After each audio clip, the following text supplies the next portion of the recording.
What's up mga ka-KG? Sa video ito ay ipapakita ko po sa inyo ang Sitio Kamanuhan na nooy sakop ng Barangay Maningning.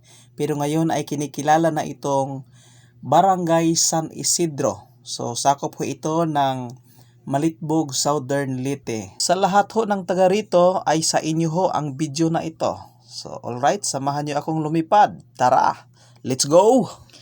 San Isidro is a barangay in the municipality of Malitbog in the province of Southern Leyte. Its population as determined by the 2020 census was 209. This represented 0.90% of the total population of Malitbog.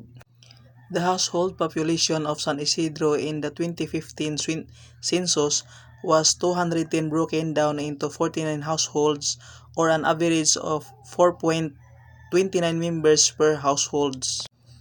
In 2015 census, the age group with the highest population in San Isidro is 10 to 14 with 25 individuals.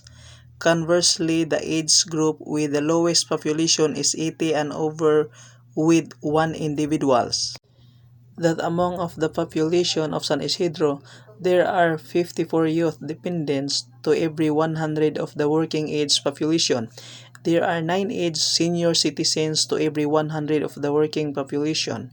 And overall, there are 63 dependents to every 100 of the working population. The median age of 26 indicates that half of the entire population of San Isidro are aged less than 26 and the other half are over the age of 26. Estimated at 339.3 meters or 1,113.2 feet above mean sea level. Sa barangay na ito mga ka-KG ay matatagpuan ninyo ang isa sa tourist spot destination dito sa barangay na ito ay ang Bidlisiw at Matinaw River. At bago ho matapos ang content na ito mga ka-KG ay nais ko pong magpasalamat at mag-shoutout muna sa aking mga followers dyan. Shoutout nga pala sa solid followers natin dyan, Cortijos family, Dangkalan family, Kiel family, Misa family, Ringkodo family, at sa lahat ng taga Barangay San Isidro, shoutout po sa inyong lahat.